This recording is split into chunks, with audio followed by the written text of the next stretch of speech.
രാവിലെ അമ്പലത്തിൽ പോകുന്ന ആദർശേട്ടൻ പറഞ്ഞിട്ടായിട്ട് അതുകൊണ്ട് തന്നെ ഞാൻ രാവിലെ വേഗം എനിക്ക് കുളിച്ചു ഒരു 7 മണിക്ക് ആയിട്ടുണ്ട് കേട്ടോ.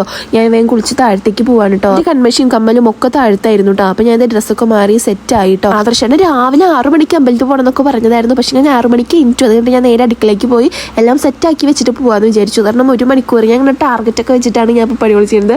1 മണിക്കൂറിൻ്റെ ഉള്ളിൽ എല്ലാം സെറ്റാക്കണം. പിന്നെ കടലക്കറി വെച്ചു, പുട്ടുണ്ടാക്കി, ചോറ് ഇതേ റൈസ് കുക്കറിൽ ഇറക്കി വെച്ചു കേട്ടോ. പിന്നെ ചുക്ക് കാപ്പി ഉണ്ടാക്കി വെച്ചു. പിന്നെ നമുക്ക് വന്നു കഴിഞ്ഞാൽ ചായ കുടിക്കലേ വേണ്ടു. പിന്നെ ഇതാ ചേട്ടനും കുളിക്ക് കഴിഞ്ഞ് സെറ്റായിട്ട് വന്നിട്ടോ. അപ്പം ചേട്ടൻ ഇതേ കാപ്പിയൊക്കെ ഞാൻ അവിടെ എടുത്ത് വെച്ചിട്ടുണ്ടായിരുന്നു. അങ്ങനെ ചേട്ടൻ തന്നെ അതൊക്കെ എടുത്ത് കുടിച്ചു കേട്ടോ. ഞാൻ രാവിലത്തെ വ്ളോഗ് നോക്കി എടുക്കാൻ പറ്റിയില്ല. കാരണം എൻ്റെ ഫോണിൽ തീരെ ചാർജ് ഉണ്ടായിരുന്നില്ല ഗൈസ്. കാരണം ഞാൻ കുത്തി വെച്ചു. അത് കഴിഞ്ഞിട്ട് കുത്തി വെച്ചിട്ടാണ് ഞാൻ പണികളൊക്കെ ചെയ്യാൻ പോയി. അത് കഴിഞ്ഞ് വന്നിട്ടാണ് ഞാൻ ഫോൺ എടുത്തേട്ടോ. പിന്നെ അതിന് ശേഷമുള്ള വ്ളോഗാണ് ഞാൻ എടുത്തേട്ടോ. പിന്നെ ഹെൽമെറ്റൊക്കെ ഞാൻ എടുത്ത് വെച്ചു. പിന്നെ വാതിലൊക്കെ പൂട്ടാണ്ടായിരുന്നു. പിന്നെ നമുക്ക് പൊക്കണത്തൊന്ന് പോകണമായിരുന്നു. അവിടെ പോയിട്ട് തറവാട്ടമ്പലത്തിൽ തൊഴുതിട്ടാണ് നമ്മൾ വളയനാടിക്ക് പോകാമെന്ന് വിചാരിച്ചിട്ടുണ്ടായിരുന്നത്. നനഞ്ഞ മുടിയിൽ ഹെൽമെറ്റ് കൂടി വെച്ച് ഉഷാറാവുമെന്ന് അറിയാം. എന്നാലും പക്ഷെ നമുക്ക് സേഫ്റ്റി നമ്മുടെ നോക്കണ്ടേ. അങ്ങനെ ഹെൽമെറ്റൊക്കെ ഞാൻ എടുത്ത് വെച്ചു കേട്ടോ. അതുകൊണ്ട് ഇനി പൊക്കിനകത്തേക്ക് പോകണം. അത് കാരണം ഇവിടെ തന്നെ വീട്ടിൽ നിന്ന് തന്നെ ഹെൽമെറ്റ് വെച്ചിട്ടുണ്ടായിരുന്നില്ല. അങ്ങനെ അമ്പലത്തിൽ പോയി നന്നായിട്ട് പ്രാർത്ഥിച്ചു. കുറേ നാൾക്ക് ശേഷമാണ് അമ്പലത്തിൽ പോകണത് കേട്ടോ. പിന്നെ കുറിയൊക്കെ തൊട്ടു. പിന്നെ കുറി നെറ്റത്ത് തൊട്ട് കഴിഞ്ഞ് എൻ്റെ അമ്മ പറയും ഇപ്പോഴും ബാക്കിയുള്ള കുറി നമ്മുടെ താലിയുമ തൊട്ട് കൊടുക്കണം കേട്ടോ. അങ്ങനെ ഞാൻ കുറച്ച് എൻ്റെ താലിക്കും ഇങ്ങനെ തൊട്ട് കൊടുത്തു കേട്ടോ. ചേട്ടൻ ഇതേ തൊഴുത് നമസ്കരിച്ച് പ്രാർത്ഥിക്കുന്നുണ്ട് കേട്ടോ. എന്നിട്ട് വേണം നമുക്ക് ഇനി വളയനാടിക്ക് പോകാൻ വേണ്ടിയിട്ട്. പിന്നെ നമ്മൾ അവിടെ നിന്ന് ഇറങ്ങി ഇതേ ഹെൽമെറ്റൊക്കെ ഇനി വെക്കണം. എനിക്ക് ഹെൽമെറ്റ് വെക്കാൻ ശരിക്കും ഒരു ചടപ്പുണ്ട് കേട്ടോ. അതിൻ്റെ മുടിയാകെ എന്തോ പോലെയോ. എന്നാലും ഞാൻ വെച്ചു. അത് കഴിഞ്ഞിട്ട് നമ്മളിത് ഇറങ്ങി കേട്ടോ. ബൈക്കിൻ്റെ ബാക്കിൽ ബാക്ക് റെസ്റ്റ് വെച്ച കാരണം എനിക്ക് ഭയങ്കര സമാധാനമായിട്ട്. അപ്പോൾ എനിക്ക് പേടിക്കാതെ വീഡിയോയും ഫോണും അല്ലെങ്കിൽ ഇങ്ങനെ ആദർശനെ ഇങ്ങനെ മുറുക്കെ പിടിച്ച് നിൽക്കണം.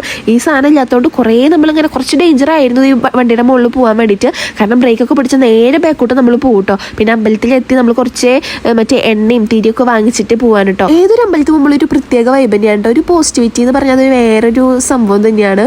നമുക്ക് കയറി ചെല്ലുമ്പോൾ തന്നെ എന്തോ ഒരു ഭയങ്കര മനസ്സിന് മനസ്സമാധാനവും എന്തോ ഒരു ഫീലിംഗ് തന്നെയാണ് കേട്ടോ. അപ്പോൾ ഞങ്ങളിത് അകത്ത് കയറി നന്നായി പ്രാർത്ഥിച്ച് തൊഴുതു. പിന്നെ ഈ അമ്പലത്തിൻ്റെ ചുറ്റോറും നമ്മളിങ്ങനെ നടന്നിട്ടുണ്ടായിരുന്നില്ല. പിന്നെ ഞാൻ കുറച്ച് കയ്യിലെടുത്തത് വേറെ ഒന്നുമല്ല, ഞങ്ങൾക്ക് വണ്ടിയുടെ മുകളിൽ തൊട്ട് കൊടുക്കാൻ വേണ്ടിയിട്ടായിരുന്നു കേട്ടോ. അപ്പോൾ ഞാൻ കുറച്ച് കയ്യിലൊക്കെ ആക്കി വെച്ചു കേട്ടോ. പിന്നെ ഞാൻ ആദർശനും ഫ്രണ്ടിൽ നിന്ന് കുറച്ച് വീഡിയോസൊക്കെ ഇങ്ങനെ എടുത്തു. പിന്നെ നമ്മളവിടെ നിന്ന് ഇറങ്ങി. അത് കഴിഞ്ഞിട്ട് നേരെ നമ്മുടെ വണ്ടിയുടെ അടുത്ത് ചെന്നു കേട്ടോ. അവിടെ ചെന്നിട്ട് ഞാനിതേ കുറിയൊക്കെ തൊട്ട് കൊടുത്തു.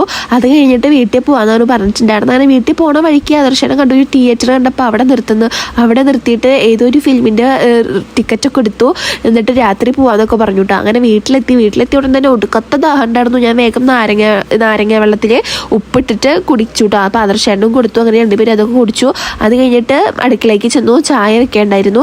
കട്ടൻ ചായ കേട്ടോ വെച്ചിട്ടുണ്ടായിരുന്നു. കട്ടൻ ചായ വെച്ചു. പിന്നെ പുട്ടാണല്ലോ, അപ്പോൾ പപ്പടം കൂടി കാച്ചാൻ വിചാരിച്ചു. പപ്പടം കുറച്ച് കഴിഞ്ഞാൽ കാച്ചി വെച്ചു. ഇവിടെ ആദർശേട്ടനൊന്നും പപ്പടം കഴിക്കാറില്ല, ഞാൻ തന്നെയാണ് കൂടുതൽ കഴിക്കാറ്. പിന്നെ ചോറൊക്കെ വെന്ത് സെറ്റായിട്ട് വന്നിട്ടുണ്ടായിരുന്നു. അതൊക്കെ ഊറ്റി വെച്ചു കേട്ടോ. പിന്നെ ഇത് ചായക്ക് കുറച്ച് പഞ്ചസാരയൊക്കെ ഇട്ടിട്ട് ചായ കുടിക്കാൻ വേണ്ടി ഇരിക്കട്ടെ. അപ്പോൾ നമ്മുടെ ഇന്നത്തെ വീഡിയോ ഇത്രയേ ഉള്ളൂ. ബൈ.